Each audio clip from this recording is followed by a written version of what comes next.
I mean... Good morning!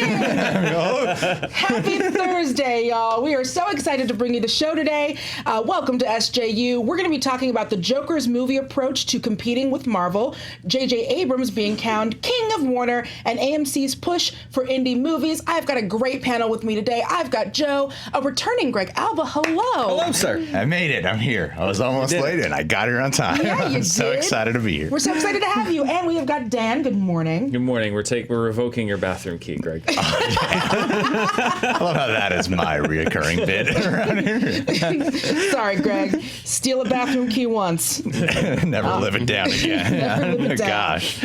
So first we're going to jump into this Joker story. Story number 1, can Marvel make their own Joker? This is via the New York Times. Speaking to the New York Times, Joker director Todd Phillips said his approach was, you can't beat Marvel. It's a giant behemoth. Let's do something they can't do. What Phillips proposed to Warner Brothers was a series of smaller standalone movies that would closely examine the DC characters without conflicting with previous films. It's just another interpretation, he says, like people do interpretations of, the Scottish play. This place can't fall apart more. Macbeth. Yeah. They've literally destroyed everything outside this room that fall. Yeah. All that's left is like ghosts coming out of the cameras and just coming for our throats. It's fine. Okay. Macbeth. It's my old theater girl superstition. So I think that this is a great approach. What do y'all think? Do you think that there is merit in what he's saying? Yeah. I mean, he's right. Right now, Marvel, not Marvel as an overall entity, but the MCU in particular, as we continue this ridiculous competition that doesn't exist. But he's right in that they cannot currently, in their iterations, do these weird offshoots, which is I've been a fan of them. Like for me, I've said before, and I agree that like if the MCU had ended at Infinity War or and what's the movie that just came Endgame. out? Endgame. There's a lot of movies. You're totally Endgame. fair in that. Far from game. Far from game, and they closed the book on it, and then they said like, okay, now we're gonna do standalone stuff. I would have been so happy, but they're not doing that. But yeah, I think he's right. It's a market where you're not beholden to an extended universe. You're not necessarily even beholden to canon. Right. And the idea of doing something that, from what the early reviews, and I'm very anxious to see. I know a lot of people just like, when's your review of Joker coming out? It's like, fly me to Toronto and I'll go review it. I haven't seen. I don't get to go to the festivals. I'm excited to see Joker, but it sounds like it's something that's like more about the spirit of the character, not necessarily how he's gonna fight Robert Pattinson and what issue his backstory is connected to. Are we gonna have to like? I'm all for it. Do you think like we're gonna have to retrain audience members' brains for stuff like that after? Or at least expectations, I suppose, because I feel like they had to lean really heavily and be like, "Hey, Robert Pattinson is not going to meet this Joker." Yeah, you know what's weird, and I think it could be like a weird bypass, and one of the reasons I'm really excited for when they do What If, because if DC had a cartoon series called Elseworlds or something, that would really help people kind of connect to how this works. And I think that if people start watching What If and they're like, oh, you can do these different interpretations of characters and how they work, that might get them prepared for more stuff like this, where you don't have to tell them every single time that Robert Pattinson comes out, like, don't worry, it's not going to be set at the same time. It's going to be a different Joker and stuff like that. Right. I think this is the best approach you can do. I think anytime a studio actually goes out of their way to try to catch up or beat Marvel or match them, they're not going to do it. There's a lid there.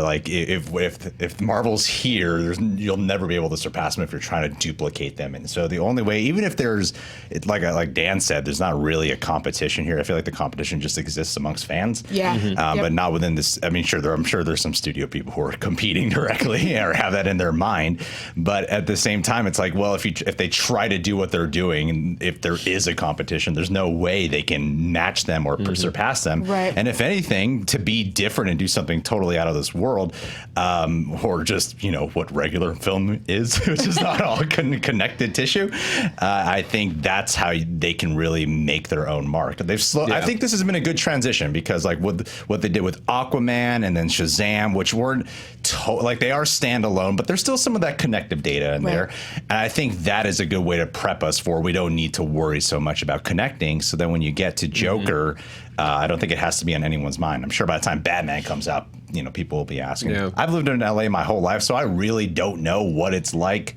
outside of I feel like everyone knows that, you know, Joker's not connected to Batman or whatever.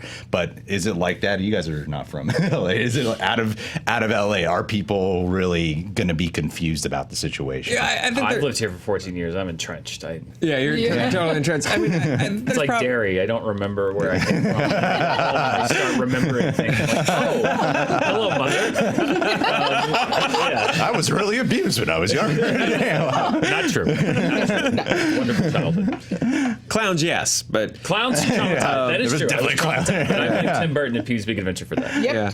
I mean, I think there's a pretty decent chance of my older brother and my dad being like, well, maybe I won't go see this because I didn't see the last Batman thing or whatever. But you know, I think the Joker has enough name recognition that people will go, I'll go see the Joker. And I think it works the other way too. I know a lot of people who will just watch random episodes of Arrested Development or whatever show's on air that's big right now, or watch random episodes of Game of Thrones and be like, I like that Game of Thrones show. Or like my parents will just watch random episodes of Breaking Bad. And I'm like, what are you doing? And they're like, we love Breaking Bad. Yeah, we just watched one of season 3. It was really fun. And I'm like, you didn't finish season 1. And I know, you know, a lot of people that just go, yeah, I'll go see the new Marvel thing, and it's like the third one they've seen. So I think it can work the other way too. A lot of the time, where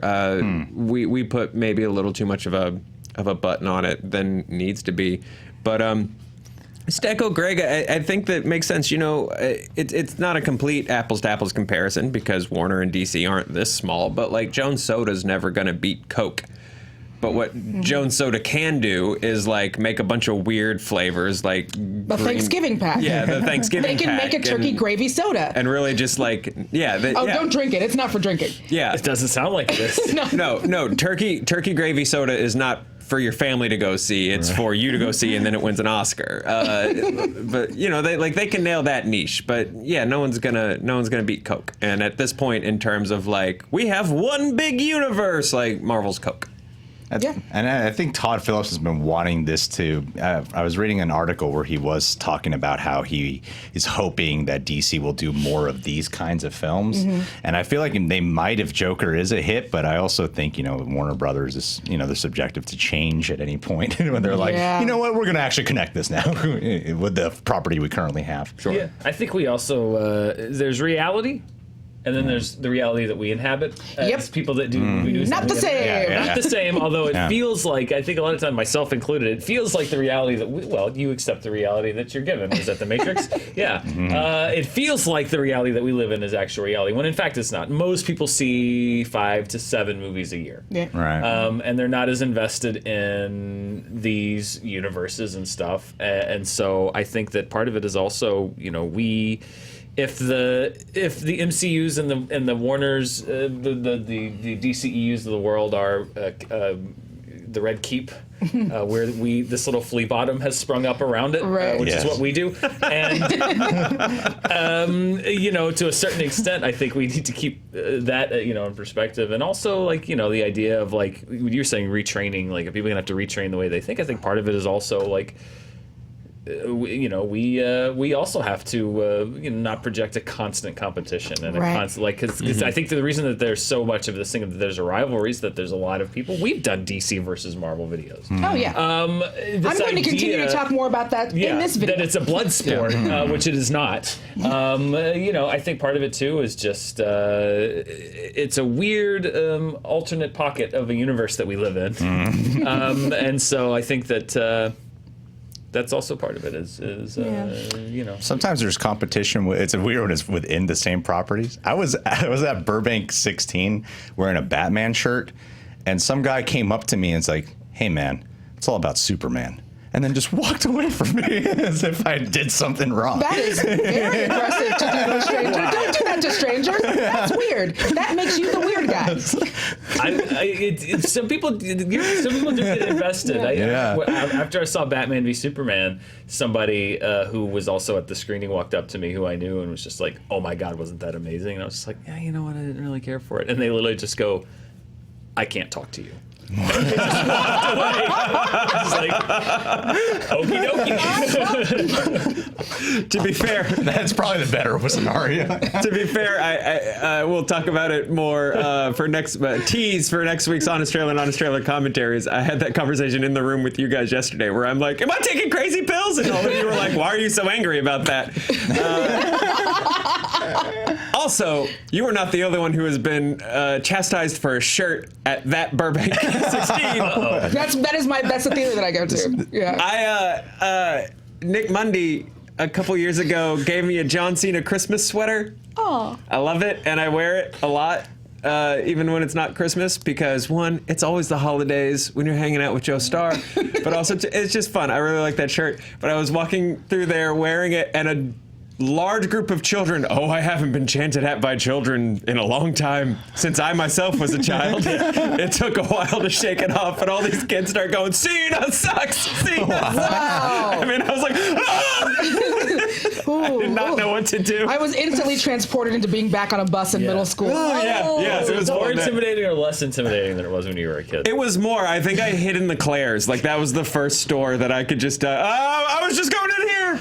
Well, because you can't hit a child. No. There's nothing you can do. If they all rush you, you just have to turtle up. They're like bees. Yeah, absolutely. If they swarm you, you just have to like look for some body of water and jump in and hope that they don't follow it was you. going to be just me, full Wicker Man, just like, "Oh, my eyes!" While just kids circled me and chanted. However, though, wrestling does lend itself to a little bit more rivalry and outspoken competition. Yes. Yeah. So No, absolutely. Still funny. Yeah. Still Yeah. weird. Feige isn't going to the Warner lot and just suplexing people. I need to find a new AMC to go to. Just go to the one that's right across the street from there. Ours is dangerous. So one thing we're talking about, the Joker, it's got that like pretty hard R. Sounds like we've heard that Deadpool is going to remain R-rated, but it might not be released under the Marvel Studios imprint. It might be still under 20th Century Fox. That's exciting. That is kind of exciting. But if there was a new Marvel feature film that was made with the kind of character study as Joker and maybe leaned on a little harder of a rating, not quite so PG-13, what characters do you think would be a good fit for something like that? For the Marvel characters? Yeah. Well, I think even the interesting thing to me here, and I'm also just ranting about this to buy time while I think of characters that I really want to talk about, is that this is where I think Marvel can be really flexible, is that Disney has given them the ability to go, we could release something as a 20th Century Fox imprint. Yeah. Or there's Disney Plus, which Disney Plus seems to be not the home for hard R, but at least like the weirder, like you were never going to get a WandaVision movie. Like I feel like that is way too risky for the mouse to sign off on. But as a show, sure, but now they have avenues where it can land in Hulu, it can land in the theater. So I think that's where they can sort of compete, and sort of not respond to, but if the road is going more towards, hey, the shared universe thing maybe starting to feel stale, it needs to take a breath. We're really digging more things like Joker and standalone stuff and stuff that's just worried about this story. Like, they can still be really nimble and really flexible. I think that's sort of an interesting advantage.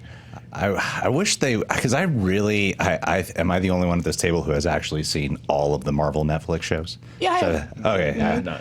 Well, I like most of them, and I loved how they, other than certain layers of nudity, they kept it pretty R-rated. And I was kind of, they pretty much denied that they would do anything sort of R-rated with Disney Plus. But I was hoping that with at least like Ronin or Hawkeye, that they could do something like that. So to answer your question, it's just distracting to me when you see arrows or bullets going into people, and it's so like no blood at all. Yeah, it's so PG-13. It's like the sweat code from Mortal Kombat got unlocked. Like, I love that scene in X-Men 2 when Wolverine is jacking up everyone in that mansion. But then after watching Logan, and I watch that scene now, I'm like, this is not as cool anymore. Like, where's all the violence that I now have ingrained in my mind? So I would want that. They canceled the wrong movie, Danielle, because I want Magneto Nazi Hunter. You can still have Fassbender. That first chunk of that first class chunk where he's like tracking down, but give it that hard edge to it, and let it get as dark as it needs to get, because that's a dark chapter of that character's life, and just in general, it's just it's a horrible story, and they paid it lip service here and there, but it's always been sort of like a background piece to his character, and then an arrow shoots his wife or something, as they have done later. But of all, I hate that the Wolverine movie did so poorly, the X-Men Origins ones, that they sort of backed out on that Magneto origin, because I actually love that idea of this kind of vengeance quest of this mutant, and it's not big and huge, and he's not picking up the Golden Gate Bridge, but this idea of exploring Magneto's character, that pain that would later drive his really awful actions of wiping out humanity, but this is like the little kernel, little seed that grew. That would interest me. Keep Fassbender, have him do the movie. Keep and it's Fassbender. just but with that R rating, you have the ability to go darker, a little more graphic, because Magneto would not be kind. No. Yes, he was hunting Nazis. But yeah, I think that would be interesting, both on a character level and just like a really good movie and a great actor. Would you de-age Fassbender? No. Okay. No. He's the genetics are strong. Yeah, he's a handsome He doesn't dude. look that much different today than he did 10 years ago. And also, I feel like the road of vengeance-driven Nazi hunting would probably age you a little bit. Yeah. You know, that's a I've been on the road doing comedy for 20 years kind of face. Yeah. For sure. I think with me, I would want to see another crack at that Daredevil Elektra story with a little bit more of like something, because the way that they did it, I thought that it was good. It wasn't too rushed. But Daredevil has always been so much more of like this really dark character. Yeah. And it would be interesting to see where they could go with it, if they could push it a little further. I don't know if I want it to be super gory, but Elektra carries size. Again, there's that thing of like this bloodless stabbing. I want to see some real stabbing. Yeah. But not too much. Don't make it too gory. Did you like the girl from I really liked the one who played her in the show. Yeah, I thought she was great. I thought she was amazing. But Pour one all out of for those that show things in are- general, man, because season 3 was fantastic, and I guess the train was already moving, so that was the beginning of the burial, where it was like, oh, it came out, and Netflix wasn't even really telling you. So if you never went back and finished season 3 Daredevil, it is so good. It's good. I hope they bring Charlie Cox back. I just really want. Yeah, he was great. Yeah, he was great with the. I honestly, I feel like that's gonna. I don't know what would you call it. Like this, way too dramatic and probably insulting to any actual Lost Generations. But like, there's this weird like Lost Generation of Marvel stuff that's just like it's too close to them trying to retake everything, and it's just not gonna exist. I mean, I guess the obvious answer is the Punisher. Like that's. If there's a Marvel guy that you're going to do the deep-seated character piece to, but at the same time, we've done it like a bunch. Yeah. What more? What more can be said? What more could be said? Here's Watch my Dirty pitch. Laundry again. Yeah. Here's my pitch. Solo. Remember, you guys know that guy? Yeah. Yeah. If you don't, that's fine. Because why would you? What's wrong with you two? Why do you know who this character is? He was like a weird 90s Punisher knockoff, and his big thing was like, Solo is here, and while Solo lives, terror dies. It's so he was the Punisher if the Punisher just wore all green. That's the difference. And I want to do a weird character study of the weird like narcissism, revenge-driven vigilante that also can't get any spotlight because he's just instantly labeled a Punisher copycat. Like, that's got to be frustrating. You dedicate your life to this, and everyone's like, oh, you're doing what that guy did. And you're like, no, I'm Solo. While Solo lives, terror dies. Don't you guys get it? Come on. And just, I like the idea of, like, just like a 20th string character, like really going for broke and trying to get up there to like at least third string. Like the Rita Ora to Rihanna. Exactly. Yes. I doubt Disney Plus would ever do this with their what ifs. I would love to see an adaptation of sorts for the Punisher kills the Marvel universe. I really love that comic, and I feel like it'd be cool to just see a story where it's like Daredevil season 2 kind of committed to it until halfway through, and they're like, no, he's actually good. I would like to see a thing where like, no, Punisher's a bad guy, because he is in a lot of ways like the anti-vigilante sort of ways, All right. Any last thoughts? Get Timothy Chalamet to play him. Get Timothy Chalamet to play him. All right. Play the Punisher. Nah, I'm just messing with you. But now it's stuck in my head forever. Now it's there. Sorry. Make sure to like and subscribe. Such Hit a that nice bell. Punisher. Do that ding. Sweet guy. What a sweet baby-faced Punisher. Make sure we did drop the Aladdin Honest trailer, so go check that out. Honest trailer commentaries are also out. And we've been talking about this all month, something that's really important to us. Every month we're going to be highlighting another organization that's just doing some real good in this world. And as September is Suicide Awareness and Prevention Month, we wanted to spotlight an organization dealing with that problem with a highly at-risk portion of our population. Stack Up brings veterans and citizens together through a shared love of video gaming. Stack Up serves U.S. and allied service members, veterans, and civilians to assist in crisis intervention, suicide prevention, and issues concerning mental health through gaming and community. Visit stackup.org for more information. Heck yeah. And then sort of starting next week and through the rest of the month, we're really going to be able to like spotlight some like specific assets of the organization Oh, that's a little great. more, so people can just like learn a little more about them and get to know them a little better. So I'm Awesome. excited about that. Very excited about that. All right, next up, JJ Hart's Warner Media. This is via THR. To her. Let's To read her. this.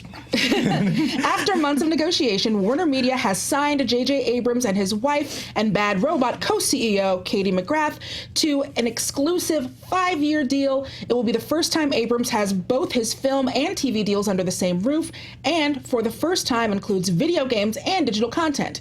Abrams is expected to create original feature films for Warner Media. The deal is said to be worth around $250 million. That's what happens when you're not used to saying that word out loud, because it will never apply to you. Not the $500 million first reported when news broke that Abrams was close to signing with Warner Media. And this is also per THR. It's still to be determined if Abrams will have the opportunity to pursue feature film directing jobs for studios other than Warner Brothers, although sources stress that Abrams will honor pre-existing commitments to his former feature home, Paramount, and previously announced deals covering Star Wars. That is so much. The deal also will continue to allow Bad Robot the opportunity to sell to third-party suppliers, which, importantly, that was really important to Abrams. So, do we think that this is a good deal for Warner Media and J.J. Abrams? Do we think this is a good fit? Oh, it's a great deal. great for Warner. Oh, yeah, it's obviously fantastic. And Katie McGrath and Bad Pull Robot. up the truck. Mazel. Yeah. This is Warner Media. Is it their streaming platform that they? No, this is Warner Brothers. across Warner Warner Brothers. Brothers. Yeah. But Yeah. they've got Wow. HBO Max Yeah. coming, so I'm sure that this Oh, is part of yeah. it. Oh, it's gonna be awesome. But yeah, Oh, this yeah. is theatrical streaming, games. This is I'm- across the board. The yeah. ride, I'm sure Yeah. at some point. I do love J.J. Abrams' work. I feel like people can be pretty cynical towards his work as of late, but honestly, I do get excited when he's even just producing something. I feel like it's in some ways I prefer him in the producer's seat. Yeah, just I sort think- of overseeing. Yeah, I think he's a great creative producer on a lot of the projects. So, I mean, knowing this, he's going to be primarily producing a lot, Yeah. and I feel like that. What other show? There's some shows on like other platforms though, right? Did any have some? What was I can't remember the name of the show. It had the guy who played Jesus in Passion of the Christ. Caviezel. Yeah. Well, anything pre-existing can make Stick Yeah. around, Okay, so yeah. everything's cool. So my Star Wars and Cloverfield, Star it Trek can be isn't Star worried Trek, about. it can be Okay. Star Wars, yeah. Yeah, all right. So I don't have to be concerned about that. Yeah, that's good for them, man. That's great for Warner Media. Yeah. Yeah, that's great. Especially because of all the streaming war stuff that's coming up. The Yeah. streaming wars. And I feel like I don't feel like they had replaced Legendary quite yet. You know, after that deal ended, I feel like Legendary was the hot kid, and Warner hadn't really like figured out who else they were going to ask to And Rat Homecoming Pack yet. as well. Yeah. Yeah. Also, it was a huge producing partner for them that is now also gone. So Yeah. their partnerships have declined Yeah, I mean, significantly. Bad Robot's a big win for them.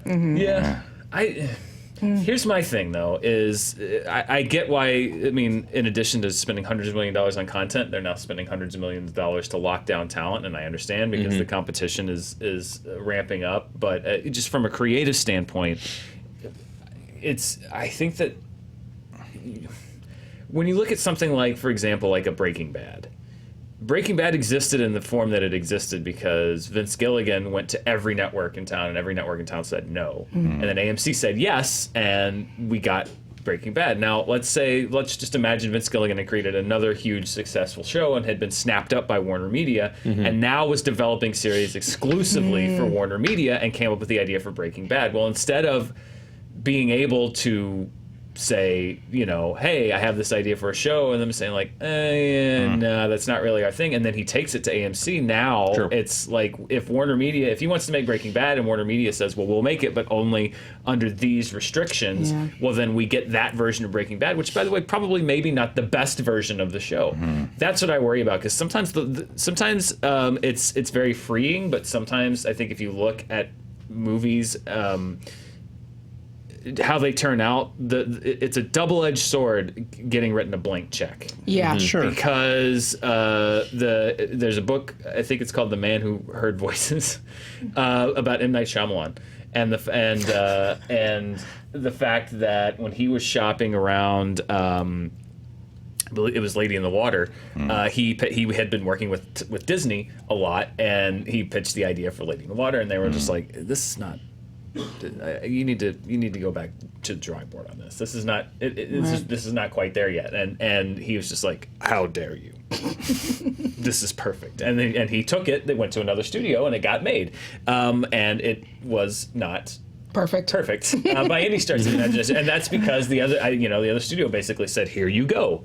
No restriction whatsoever. It's not that great art can only be made under restriction. No restriction. That's not what I'm saying. It's just the idea that when you lock a creative down to only making things for one place, then they are also bound and confined by the sensibilities of that one place. And so I worry about that long term as you're locking down so many talented people to only making things for a while for one set of executives. Well, that makes me wonder, how much of that agreement is J.J. Abrams being like, you're going to let me puzzle box and JJ, how much sort of creative control and this, because is it carte blanche? Well, that's the thing. In a weird way, that's the thing about these deals is it leaves it open, paradoxically, to bad things happening on both sides. It either leaves you open to something being too creatively restricted, or it leaves you open to giving someone so much license that there's no one there to say, hey, let's take a look at this. And it's like you gotta go right down that middle road, and it's not an easy thing to say. I'm not saying it has to be mediocre, but there are some times where someone has to step in and go like, JJ, back 10%. And it's interesting because sort of what I'm thinking about after you said that is I look at the announced Ryan Murphy slate for Netflix, because I'm assuming, what he's getting. And what I'm assuming, aside from the three, or let's just make up a word like flurble plops, because again, that number doesn't apply to me ever in my life. I'm wondering, because I feel like the appeal to Netflix is they're just like, hey, the power is yours, Captain Planet style. And they announced his slate, and it is the most Ryan Murphy thing I have ever seen. And so I'm curious, sort of based on the question Dan's posing, like, is that balance going to get found, or was Netflix just like, no, man, go Murphy this up, and for better or worse, he will. But Warner Media, they have multiple platforms, right? Because they got their movies, they got their shows, they got HBO Max. And I do think that it's like, I agree with this weird gray area that we're in with J.J. Abrams. But from the history with him that's why I was talking about this initially I'm excited when he's mainly creative producer, because I think as a collaborator, he's great, because that Breaking Bad analogy is awesome. But that is very much like the Vince Gilligan show in a lot of ways.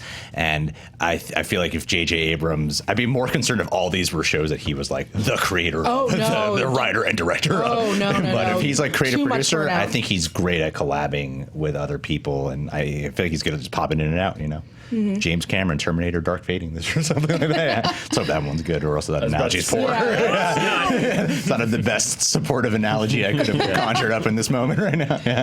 Are there any existing Warner properties that you would, because there is a possibility that maybe they would have him kind of revive some of their properties. Is there anything on there that you would be interested in seeing him tackle? Can his son still work on Spider-Man comics? Oh, jeez.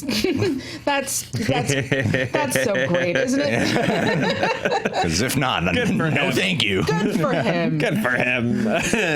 I don't know, because I really like the first Cloverfield, especially as a kaiju movie. Yeah. But then there's a weird sensibility with Godzilla where it's like, I don't know what the world wants from a Godzilla movie yet. I don't even know what I want from a Godzilla movie yet. You just know what doesn't work? Yeah, or do I? I don't know. Like, do I want all just the monsters fighting or none? Do there need to be people? What do the people need to do? Like, I don't know how to crack that, and I feel like Cloverfield requires the strong human element. And am I going to care about, in the context of like this Godzilla universe they're sort of trying to launch? Do I care about like these 4 people running around with like a shaky cam in the sewer? Like, and I'm like, I want to see Mothra get impaled. Like, can we stop paying attention to what Lizzie Kaplan's doing? Never. Yeah, so I don't know. I think he's more valuable because in this article they were talking about like, hey, yeah, he's got the rep, Trek and Star Wars. Like he's one of your reboot guys. He's one of your go-tos. But I just think he's more valuable as a doing his own stuff. Yeah, here's my own stuff. I want Bugs Bunny. Give me new Looney Tunes. J.J. Abrams Looney Tunes. Most mysterious Bugs Bunny. Is J.J. the guy that can fix Space Jam? Like, you know what? They lost their director. Now that you've put it out there, I don't think I want anything less. What's the puzzle box twist for Space Jam 2? Space Jam 2 is that the Monstars are actually the good guys and they have been repressed. And it turns out basketball players have been evil all along. Well, I mean, Bugs Bunny is a jerk. Back in second grade. You've been waiting to pitch that this whole time. Back in the LiveJournal days. That's right. He'll reboot Justice League, J.J. Abrams. He'll be their mashup guy for that. I don't. Interesting thing in the world to me. But also, like Abrams doing comic book movies and stuff. But also probably the most inevitable. He's done Star Trek, Star Wars. That's what I mean. That's. He's there now, so I don't know. I didn't think about that. Yeah, they might just give him like the big franchises to like work on this now. I mean, I'm sure they reel can't him make in him do anything that he doesn't want to do, but at the same time, it's they're gonna try to tap him for it at least. Yeah, exactly. Well, just in case you were interested, we know that you're working on your own stuff, but just like then they slide him like a Superman script. Yeah. Although I do feel I don't know where Cloverfield ends up. Like. That idea. I guess that stays. Yeah, that stays where it stays. Should have been one movie. There's no reason for a second Cloverfield movie to ever. I mean, exist. but did you like 10 Cloverfield, which was in a real Cloverfield sequel? That was a Cloverfield movie, and the Cloverfield Paradox, which also, by the way, wasn't. So they just like put a shot of the monster at the end there. I just feel like the idea of Cloverfield as the like conceptual tent pole for like, I don't know, it's our weird spooky sci-fi heart, like this is my Twilight Zone, this is my $1 zillion Twilight Zone. A multi-platform situation where here's a game and here's a movie, like that's an interesting home for something like that, but it'll probably make Justice League. All right, well now we get to talk about something that isn't comic book movies, y'all. Look at what we're doing. But please stay. Because this is very interesting and I'm very excited about it. AMC is doing an art house push. This is via Variety. In June, AMC Theaters unveiled AMC Artesian Films, a programming and marketing initiative that has spotlighted quirkier, more adult-oriented fare that arrives without the benefit of a Marvel superhero in the title. Since kicking off the brand, AMC has put more promotional muscle behind nearly 20 films, including the likes of The Peanut Butter Falcon and The Farewell. Nice. Nicole Denson Randolph, Vice President, Content Strategy and Inclusive Programming, says, we're a large circuit that's known for event films and blockbusters, but the reality is we've been trying to diversify our content and play specialized and foreign films for years. By launching this, we're showing a corporate commitment to shining a light on these kinds of films. What's unique is that theater chains, they don't usually play a part in promoting movies. They leave that up to studios, but this is intended to be a joint effort between the companies that make the movies and the theaters that play them in order to drive attendance. It's a sign that distributors and exhibitors may form a closer alliance moving forward, something that could help both weather the challenge from increasing popular streaming services. I am so excited for this. That's cool. For most, it's such a bummer that so many great movies you don't wind up getting to see unless you live in one of these big bubble cities. Mm-hmm. And if this can start bringing different things like all over the country, that is fantastic. And I think with their AMC like A-list reward system, that makes it easier to even want to go see one of these kinds of movies. Oh, actually, speaking of Burbank 60, I saw they were playing like a Bollywood movie in IMAX. What'd you wear? I wore my J.J. Abrams Justice League fan shirt. It's just Superman with lens flares obscuring his face. Out of his eyes, yeah. It was cool. I mean, is this part, are they talking about this right now? Do you think this would down the road help with all these? Because there's always these issues being brought up with Netflix trying to put their movies in theaters. Do you think in some way this is in some joint format with it? To get some streaming service movies in there, because to me, like, Netflix is this weird thing of they make these really big budget things, but they're also kind of an independent studio in a weird way. Right. Mm-hmm. And so I don't know if, like, in some way this will help make it easier to corroborate those kinds of deals. I think it's more of a shots fired against Netflix. Yeah. Honestly. Oh, really? Sort of more of a reason to try I need to reread this then. Yeah. I think it's just more of like, hey, no, come here, know, subscribe to AMC, and, if your knock against coming to the theater is like, well, I like having my Netflix because I can watch a big movie or I can watch Orange is the New Black. I feel like this is AMC's way of being like, no, do this. Right. Mm-hmm. You can come see Star Wars and you can come see Peanut Butter Falcon, or whatever. Yeah. Like you can leave your home and do Netflix like they used to in the old days. I want to do more research because I think this is a great first step. I actually feel really bad. I've done a very, very bad job as a critic this year of covering movies like Peanut Butter Falcon and The Farewell. How dare you, Dan. They need it, and I have not been very good at that. And I want to try to get better as we go toward the end of the year. It's a great first step. I think you definitely need to increase availability for these movies. I want to do the research to see how saturated this is, how saturated this movement is, because if they're moving to put these movies on AMC screens in Los Angeles and New York and Chicago, that's great. Mm-hmm. I'm not gonna fault them for that. Right. But if they're also putting them on screens in Fayetteville, Arkansas, and Plano, Texas, and Bismarck, North Dakota, that's even better. Yeah, and I don't know. I do want to see, like, to what degree are they allowing a venue for people that are looking for a place to go see that anyway? Because when we do the per theater average on charting, movies like Peanut Butter Falcon and The Farewell when usually the week that they open, because they're on a very limited number of screens, and there's a great demand for them. So to what degree are they just supply and demand in major markets that want to see these movies? And to what degree are they saying, like, no, we're taking these movies, we're going to pull out a movie that maybe even would make more money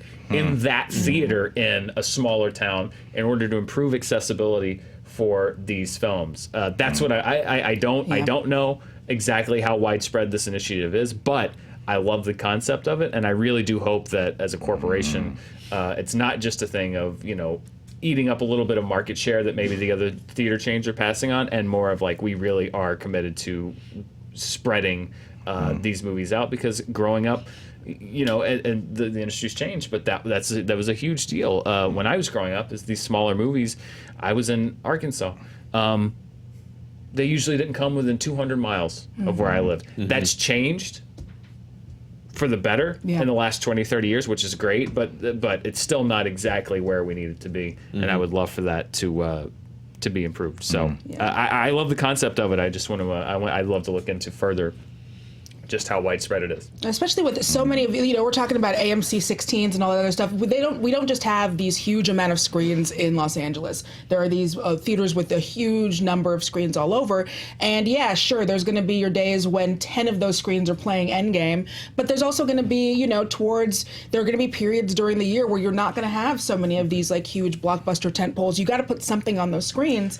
And if you can get something like a Peanut Butter Falcon or something on there, that's a win for everyone. Well, AMC has 6 60 screens in Los Angeles, if not more. I mean, they've got a 16. They have 3 theaters in Burbank. They got a 6, an 8, and a 16 screen theater in Burbank, all in the same complex. They've got a they have 2 that are. You know when you see the Starbucks across the street from each other, and you're like, what? Yeah. They have that. Yeah, Perfect. They've It's got very a 15 weird. screen theater in Century City. They've got a 5 screen theater down Sunset Boulevard. I mean, they've got so many screens that they can, I think, do this initiative in. It's not just the big market. Yeah, you can spare 1 or 2 of them. You can, and they do, and it's great. And I'm not backing on Yeah. them for that. Like the accessibility that they give to foreign films and stuff at those venues is great. But it's also about like not just super serving the big markets, but really pushing them out to smaller markets and exposing people to films that they would not have a chance to see. Well, and they have to adapt and evolve too. I think you're seeing, oh well, I can just watch these like the golden age of TV and stuff like that. I can watch